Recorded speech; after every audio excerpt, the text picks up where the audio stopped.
gita nawe wetabe mu nsonga ezo mukwate ku bintu tugenda okukola.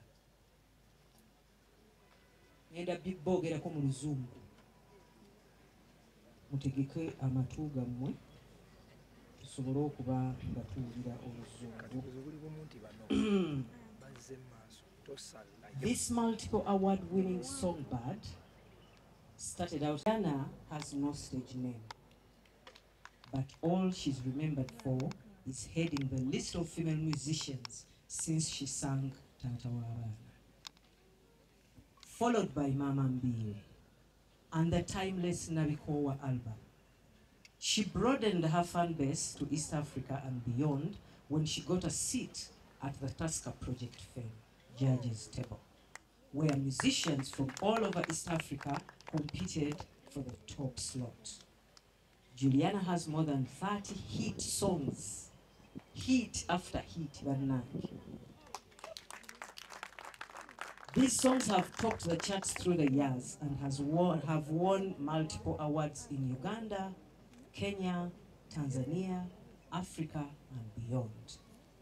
The Toro Princess has collaborated with Bobby Wine, Sweet Kid, Clear Cut, Radio and Weasel, GNL Zamba, Vampino, Kenya's Kidum, Tanzania's Bushoke, to churn out hits that have forever stayed in Ugandans' minds. When she represented Uganda at the Coke Studio Africa, where she collaborated with Nigeria's Mr. Flavor, their duet was viewed by over thousands of people across Africa. This songbird is the true definition of talent coupled with passion, and we at Mfapa feel that this phenomenal vocalist deserves a certificate in music. Guest of honor, this is Juliana Kanyomozi.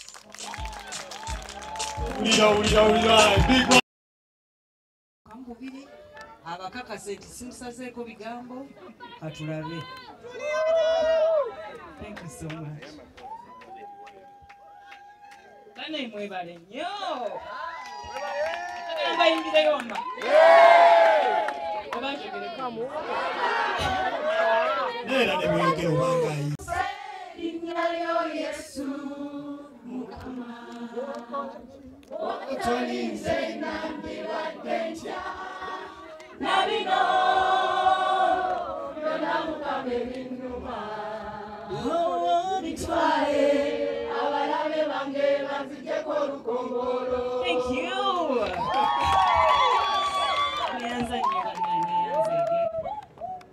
This is so special to me, especially because it's coming from a woman that I have loved and admired for so many years.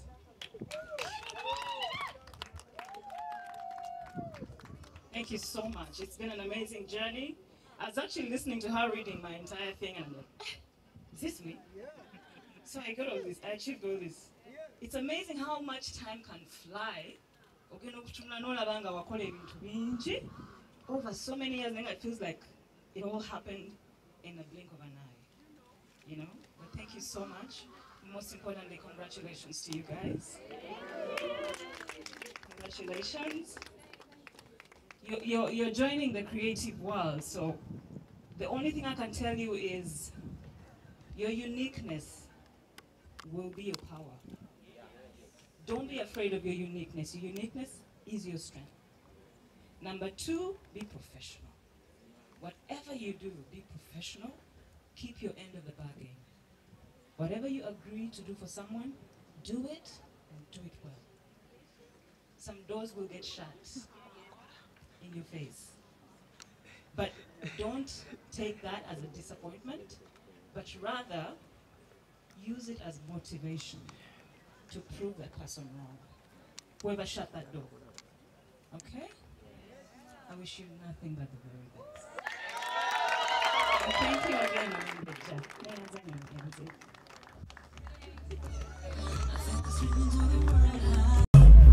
Juliana Kanyomozi ogamba otya nnyabo? Zendi nnyabo, oli otya nnyabo? Obulamu buli butya? Obulamu bulungi. Tuli Mukama akuuma. Tusooke twogere ku lunaku olwaleero. Omumbejja Mariam avudde tugambe kusiima. Yes, nnyabo. Tunnyonnyola kye tubaddeko. I think kino akikoze okumala oba emyaka ng'ebiri kati naye kimpadde essanyu ly'amaanyi nnyo. Tufunye awards nyingi mu career, you know, tutandikira eri kupama awards biki naye waliwo award gy'ofuna ng'evudde w'omuntu gw'owenya ekitiibwa, omuntu gwe wakula, you know, nga omulabirako buli kyakola ng'omwagala kati ate najja n'akuwa recognition ng'eyo. So for me kinkuteko nnyo ku mutima, kinsanyusiza nnyo. I'm very very blessed era mwebaza nnyo nnyo n'okundowoozaako. Olowooza kino kyakoze kitegeeza ki naddala eri industry tulaba batera bikola nga mumaze kuva mu bulamu bwansi ne batandika buli omu okwogerako kino kitegeeza ki eri industry? I think kyekisinga twandibadde celebrating abantu baffe nga bakyali balamu kusinga okubajjukira nga bamaze okugenda era kyekyo kyennyini kyakola. Singa ffenna tulabira ku ye, you know, in our own way mu ngeri yaffe entono ne tuba nga celebrating bannaffe nga bakyali naffe ku nsi kyekyandibadde kisinga. Wenga Juliana Kanyomozi, Mariam Ndagire yakyogeddeko wano buli omu n'atandika okwebuuza Juliana Kanyomozi talinayo linnya lya stage, wakikola otya okubanga olinnya lyo n'osigala n'okozesa Juliana n'otafunayo lya stage? Wabula simanyi bwe kyali, ndowooza just saakirowoozaako ndowooza kubanga natandika okuyimba nga nkyali mu ssomero kati nga nkozesa mannya gange. Kati bwe nava ku ssomero ntandika okuyimba nga siraba nsonga lwaki ate nkyusa erinnya lyange, ate n'ekirala njagala nnyo erinnya lyange, njagala nnyo amannya gange. So ne ngamba nno sijja kukyusa. It's nice osobola okubeera ne stage name bwe boyagadde naye nzi I love my name. Ne ngamba nno kansigaze abantu abamu bangamba nga n'erinnya lyo liwanvu nnyo, like if you're going to perform internationally Juliana Kanyomozi by the time omuzungu bw'anaalyogerera. Ne ngamba no, bwe babanga basobola okwogera yusundu omumanyi muyimbi bw'aba teyakyusa linnya lye lwaki nze mba nkyusa eryange, you know. So I think it's about pride, kumanya gy'ova and you're proud of it. Wenga Juliana Kanyomozi gw'omu ku bayimbi be tusinga okulabirako wano eno naddala oyogera ku bayimbi abakyala nagako twayogerako ne Asani Kasinje ng'agamba bayimbi basinga omuyimbira Juliana Kanyomozi y'omu ku bo. Okikoze otya okubanga ebbanga lyonna ly'oyimbidde omuntu wakusanga akuwa ekitiibwa kuva luli paka kati? Ndowooza sakya Katonda honestly. Nebaza Mukama honestly for so many years okubanga abantu bakyakusiima like that. Abantu bazze ne bagenda, you know, ne babeera biro oluusi naye okubanga omuntu paka kati akyakuwa ekitiibwa n'agamba nti okoze kino nkwagala nnyo okuwa ekitiibwa. Just nebaza Mukama really. Saagamba nti nze nga nze omuntu nakye nakolawo ekyamaanyi okumaintaininga ekitiibwa ekyo, agamaanyi sigayina, Katonda yagampa. Abantu abasinga bawuliza music wabatabulirira abawa mukwano. Ensangi zino music wabatabulirira abawa mukwano. Ensangi zino music asinga ottunda wano e Kampala kigambibwa mbu n'abaawemula mwe mukikoza mukyo ottunda oyo music nga tabemula ate n'agwa mu bantu. Ekintu ekiri ku entertainment, whether it's movies, whether it's music, whether it's theatre, buli omu abeera ne kye bayita niche. Nze nsobola okujja nga njagala kuyimba gospel, nja kubeera ne audience yange. Oli najja ng'ayagala kubeera nga Nicki Minaj era audience ye gyeri. So it's tekiriiko nti ffenna tulina kuyimba kyekimu, tulina kukola style emu kubanga tetujja kuba nabawagizi betukola kiri. Ekirungi kya art kyekyo nti waliwo diversity eyo, buli omu akola kyayagala nabeera nga shininga mweyo audience emwagala. Kyobola nti waliyo ne jazz olwawo muwulira ne ku radio naye bw'ofuluma n'ogenda ebweru waliwo halls ezimu nga bayimbi ba jazz baba bagenda yimba tickets zisellinga out like 6 months before. So audience ya buli omu weeri gwe kyoyagala kyokola. Mwenga mwe abayimbi be tulabirako ensangi zino bakubwa nnyo ne bagamba bate mukoze kimala kubuulira bano bantu bajja ne mubagamba bino tebisaanibwa kuyimba bisigale gye birina okubeera. Ng'ebiriwo bitasaana kuyimba. Enkudi tulina okwepiica. Tonteeka mu position criticizing abakwano bange naye nga bwe nkugambye buli omu abeera n'ekintu kyakola nga kirina audience yakyo. Kati gw'okola ekyo mu luzungu kye wandigambye that speaks to you. That speaks to you in that moment. Yeah.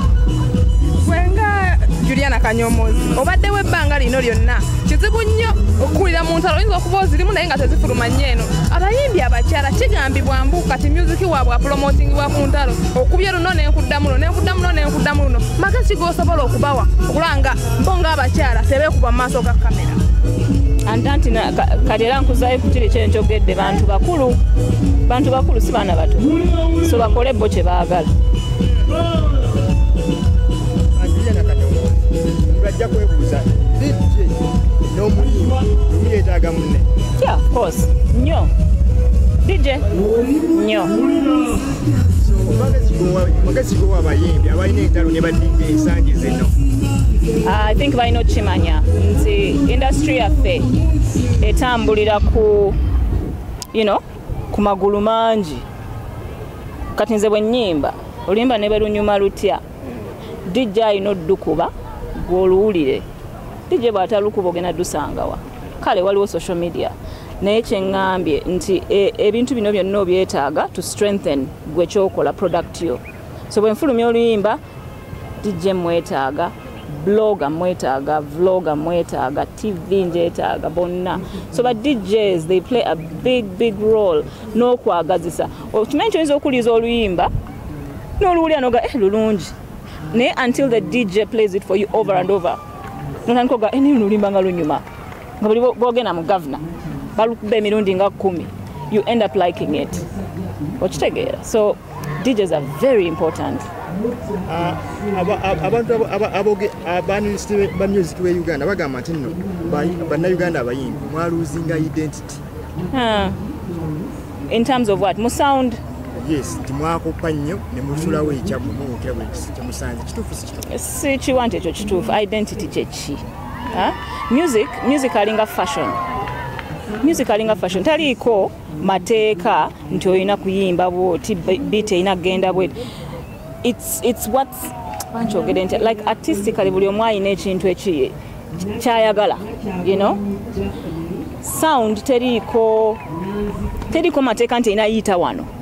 Nsobola okukeera ku makya ne nga njagala kuyimba dancehall ne nga nyimbidde mu gospel. Okitegeera mba simenye etteeka. It's art. That's why it's called art. It's expression. You can express it any way you like. So okujja ne nga njagala kuyimba luyimba ne nga nkubira mu bikebe. It's my sound. That's what I want at that moment. So music taliiko teeka nti olina yita eno. Oyita anywhere. Okitegeera. Naba Nigeria be mugamba balina identity. Yes, balina identity maybe in how they sound. Mu lulimi lwe bayimba. Naye bw'otunuulira genres ze bakozesa era zaaliwo. Okitegeera n'olira oluyimba nga bafuna inspiration from Kanda Bongo Man, olinga yafuna inspiration from Shabaranks n'akasuulamu namala n'ateekamu engoma ze Nigeria. It's a free world. That's why it's called art. Kusuubira olunaku olumu okukuleetera omwana ogamba kati omugwendeese kuba tukulaba olukutalinga mpolampola. Ani abagamba ndi mu retiring? Tokyalinga oliwe emabega wali. No, just ndowooza kubanga ndi ku stage where njagala kukola n'ebirala. Yeah, I'm not retiring, but I am probably slowing down to give time to other things. Maybe and that's one of them. That's one of the plans I have. I feel like I have so much to give, and so I have opportunities coming up. Yes. Ninayo kibuuzo abantu abasinga bakola ku YouTube ng'onyumyako n'abantu ab'enjawulo basereebwa emboozi ne babuuza Juliana Kanyomozi engeri gye yali ow'amawulire kino kimutambuliramu. Kintambuliramu natandika okukola ku radio nga sinaba kuyimba. Nali nyimba naye nali sinaba ku breaking out bantu kummanya. So nasookera mu radio ne nkolayo emyaka 6 ndi ku Capital Radio. So I knew that at some point njagala kuddamu nkikole. Naye ate podcast eno simpya. Podcast eno yasooka nefuluma must have been 2018. Nera kubanga ebintu byajja ne bibaawo in between ensooka nenjiwummuzaako. So nagikomezaawo bukomya kyekintu ekinyumira. I like listening to people's stories. I like having conversations with people. N'owulira ebibakwatako n'obayigirako, it's another side of me that I singa already evaayo oba TV ne beyo negamba Juliana twagala okuwa omulimu osobola okukkiriza? Kiyinza obutasoboka kuba kati olaba radio guba mulimu. You have to show up. Oba kitegeera Monday to Friday banga 9 to 5 kati ate emirimu gyaffe gye tukola giyinza obutansobozesa kukola ekyo. In fact ekyazija ne ku radio luli okiraba. So mba njagala kino kyensobola okukola kyensobola okukola mu budde bwange. Yeah. Tweyanziza nnyo. Thank you so much. Kama abakungu. Ate ayagala kunkubi